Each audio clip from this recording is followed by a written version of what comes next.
Hello friends, welcome to Krishna creation.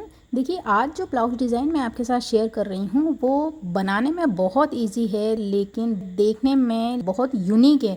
थोड़ा सा twist दिया है सिर्फ नेक में। बहुत इजीली आप इसे बना सकते हैं। हर वीडियो 38 साइज़ प्रिंसेस कट में है, अपलोड कर रही हूँ, तो आपको अभी तक आइडिया लग गया होगा उसे बनाने का। तो यहाँ पर बहुत शॉर्ट में मैं इस डिज़ाइन को आपको बनाना बताऊँगी।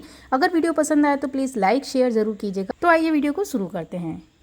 तो देखिए, यहाँ पर ये मेरी साड़ी है और इसके साथ ये ब्लाउज़ आया है एम्ब्रॉयडरी वाला, जो अच्छा खासा बड़ा है, मतलब 1 मीटर का पूरा पीस है। तो यहाँ पर मैं 15 इंच लंबाई का ब्लाउज़ रेडी करूँगी। पहनने में बहुत कंफर्टेबल रहता है। थोड़े लॉन्ग ब्लाउज़ पहनने में बहुत अच्छे लगते हैं। तो सबसे पहले हम लाइनिंग के ऊपर ही इसकी मार्किंग करेंगे। लाइनिंग मैंने यहाँ 1 मीटर ली है। मेज़रमेंट में आपको बता देती हूँ कि लेंथ जैसा कि मैंने बताया 15 इंच रेडी बनाऊंगी।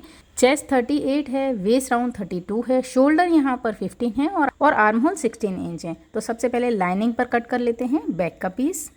तो यहाँ मैंने बैक का पीस ड्रॉ कर लिया है। मैंने ब्लाउज की जो लेंथ है वो ली है 16 इंच, है ना। उसके बाद हमने शोल्डर का हाफ लिया है 7.5 ही मैंने आर्म होल के लिए लिया है। और चेस्ट में 4th पार्ट लिया है यानी 9.5। वेस्ट राउंड में हमने 8 इंच लिया है ना, 4th पार्ट, और 1 इंच डार्ट के लिए लिया। 1.5 इंच मार्जिन चल रहा है पूरा साइड में। और यहाँ जो नेक की विड्थ है वो मैंने ली है 3.5 और शोल्डर पर यहाँ 4 इंच बचा है, जिससे मैंने हाफ इंच शोल्डर डाउन किया हुआ है। शोल्डर डाउन के बाद आप इसे ज़रूरी से मेज़र कर लें कि आपका आर्म होल परफेक्ट आ रहा है या नहीं। उसके बाद यहाँ जो नेक है बैक का, वो मैंने सिर्फ 1 इंच गहराई ली है उसकी, ठीक है। अब इसके बाद चूँकि ये बैक का नेक है, आप जितना चाहें डीप इसे ले सकते हैं। मैंने यहाँ जो नेक बनाया है उसके नीचे 9 इंच पर निशान लगाया है और इस नेक की चौड़ाई मैंने यहाँ पर ली रखी है 1 इंच, है ना। तो 1 इंच इसकी चौड़ाई ली है। उसके बाद जब हम इसे ओपन करेंगे ना तो ये 2 इंच हो जाएगी। बनने के बाद ये 3 इंच हो जाएगी। एक यू शेप आपको यहाँ पर ड्रॉ कर लेना है। और बैक में हम यहाँ डोरी लगाएंगे तो शोल्डर डाउन की कोई प्रॉब्लम नहीं आती है और डोरी भी बहुत डिज़ाइन देती है इसमें। तो इस तरह से हम इस बैक पीस को कट कर लेते हैं। बहुत सिंपल डिज़ाइन है लेकिन बहुत यूनिक लगा मुझे पहनने के बाद। तो बैक पीस कट करने के बाद इसे आपको फ्रंट के लिए रख लेना है। जैसे कि हम अपोजिट साइड रखते हैं, हाफ इंच आई हुक की पट्टी के लिए रखेंगे और सेम टू सेम ड्रॉ करेंगे। उसके बाद प्रिंसेस लाइन ड्रॉ कर लेना है। प्रिंसेस लाइन में काफ़ी वीडियोस में बता चुकी हूँ। यहाँ पर मैंने पूरा प्रिंसेस लाइन में इसे ड्रॉ कर लिया है। अब बारी आती है नेक की। नेक यहाँ पर मैंने 6.5 इंच लिया है। जितना मैंने नेक बनाया है ना 1 इंच का, उसके बाद 6.5 इंच 6.5 इंच मैंने इसकी गहराई ली है। और जैसा मैंने बैक में ड्रॉ किया है सेम टू सेम आपको यहाँ पर यू शेप ड्रॉ कर लेनी है। तो फ्रंट में भी आप जितना डीप नेक पहन सकते हो आप उतना डीप बनाइए। और फ्रंट में जो नेक मैंने 1 इंच का लिया है उसे आप याद से 2.5 इंच पर कट कीजिए गहराई, जिससे कि आपको नेक में वो कॉर्नर अड़े नहीं। मेरा तो बन चुका है इसलिए मुझे पता चला कि ये कंफर्टेबल नहीं हो रहा है, तो आप 2.5 इंच गहराई लीजिए, ठीक है। अब हम इसे कट कर लेते हैं पूरा। तो यहाँ पर हमारी लाइनिंग कट हो चुकी है और अब इसे हम रखेंगे अपने मेन फैब्रिक पर। तो यहाँ मेन फैब्रिक जो है वो बेंगलोरी कॉटन फैब्रिक है और इसका ब्लाउज़ बनाना सबसे इजी होता है। फैब्रिक इतना अच्छा होता है ना, ब्लाउज़ में अपने आप फिनिशिंग आ जाती है। तो इस तरह से मैंने डबल फोल्ड मेन फैब्रिक रखा और उसके ऊपर अपने लाइनिंग के पीस को सेट किया। अच्छा, स्लीव्स मैं नीचे की साइड से बनाऊँगी, बॉर्डर को बॉटम में लूँगी स्लीव्स के, है ना। तो हम यहाँ पर इसे कट कर लेते हैं। तो देखिए, फैब्रिक को कट करने के बाद यहाँ पर जो ये कपड़ा बचा है ना, इसकी मैं स्लीव्स बनाऊंगी। तो बॉर्डर के नीचे मैंने 2 इंच की पट्टी छोड़ रखी है, जिसे हम फोल्ड करेंगे, स्लीव्स का बॉटम हो जाएगा। अब इस तरह से हम इसको 4 फोल्ड करेंगे और इसमें स्लीव्स कट करेंगे। तो लंबाई आप जितनी आपकी आएगी, मैं 11 इंच लंबाई ले रही हूँ। और 11 इंच लंबाई लेने के बाद साइड से जो प्लेन कपड़ा बच रहा है ना, बिल्कुल उसे मैं कट कर दूँगी। तो देखिए, यहाँ पर 1 इंच तो यहाँ फोल्ड हो जाएगा। उसके बाद मैंने 11 इंच पर निशान लगाया और एक्स्ट्रा कपड़े को मैं यहाँ से कट कर दूँगी। अब यहाँ 4 इंच का मैंने शेप के लिए निशान लिया है, क्योंकि 11 इंच लंबी स्लीव्स है ना, तो आप 4 इंच लीजिए। स्लीव्स की फिटिंग बहुत अच्छी आएगी।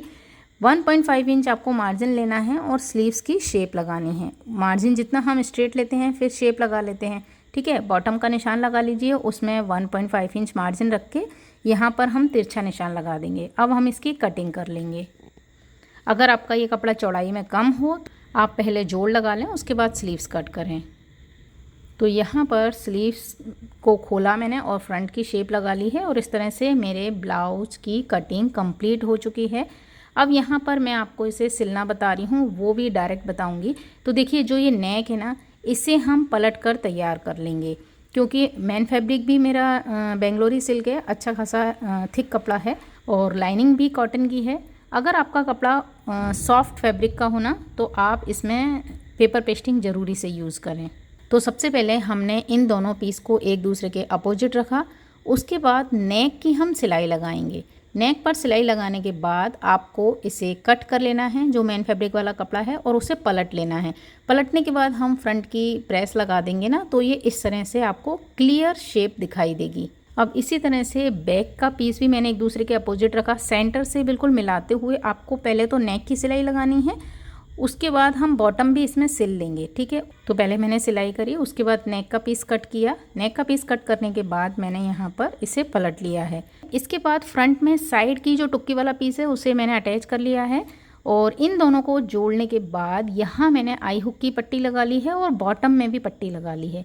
इस तरह से हमारा फ्रंट का ये पीस रेडी हो चुका है। अब चूंकि ये थोड़ा सा मुझे प्लेन दिख रहा है, इसलिए मैंने इसका मैचिंग का कॉपर कलर का गोटा लिया है और इस गोटे से मैं इसे डिज़ाइन करूँगी। तो यहाँ पर अगर आपका गोटा, जैसे हम गोटा सिलते हैं तो गोटा कर्व नहीं, बाहर बहुत ज़ोर से बादल गरज रहे हैं तो उसकी आवाज़ शायद आपको आ रही होगी, प्लीज़ उसके थोड़ा सा।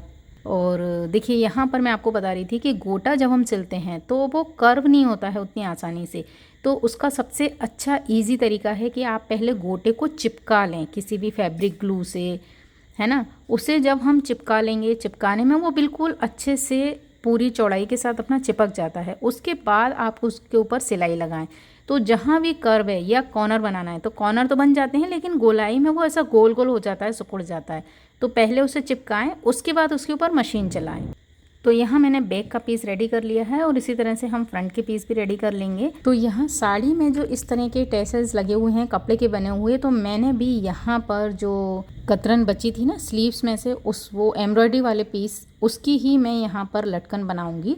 और यहाँ जो इसके कॉर्नर हैं बैक पीस में, वहाँ पर डोरी लगा के, आप या तो रेडीमेड डोरी ले लें या इस जो कपड़ा बचा है उसमें से डोरी बना लें। मैंने उसी में से डोरी बनाई है, तो उस डोरी की यहाँ पर हम लटकन लगा लेंगे। उसके बाद देखिए यहाँ पर मेरे फ्रंट और बैक के पीस तैयार हैं। स्लीव्स भी मैंने लाइनिंग लगाकर तैयार कर ली है और उसके जो बॉर्डर है ना, वहाँ पर मैंने गोटे की डबल लाइन लगा ली है, जिससे, क्योंकि फ्रंट और बैक में गोटा लगाया है तो स्लीव्स में भी हमने डबल लाइन लगा ली। तो इस तरह से मेरे पीस तैयार हैं। अब इन्हें अटैच करना है। तो देखिए सारे पीस अटैच करने के बाद इस तरह से हमारे ब्लाउज का लुक आया है। देखिए बैक में मैंने डोरी लगा ली है और इसमें जो हमने टैसल्स लगाए हैं ना, इसके बीच में मैंने जो वो लेडीज़ राखी होती है ना सिंगल सिंगल, वो इसमें अटैच कर दी है। तो ये इसका लुक अच्छा आ गया है और आई होप आपको ये डिज़ाइन पसंद आया होगा। जो प्लेन फैब्रिक था ना स्लीव्स में से बचा था साइड से, उसकी मैंने डोरी बना ली है सीधी, क्योंकि और एक डोरी बनाने के लिए कपड़ा ही नहीं बचा था। तो यहाँ पर ब्लाउज़ तैयार है। मुझे ये डिज़ाइन पर्सनली बहुत पसंद आया, सिंपल सोबर। आई होप आपको भी पसंद आया होगा। यहाँ सिर्फ फ्रंट नेक में आपको थोड़ा सा ध्यान रखना है कि फ्रंट का नेक थोड़ा सा आपको डीप लेना है। अगर वीडियो पसंद आया तो प्लीज़ इसे लाइक शेयर ज़रूर कीजिएगा, साथ ही सब्सक्राइब कीजिएगा मेरे चैनल को। वीडियो देखने के लिए आपका बहुत बहुत धन्यवाद। नमस्कार।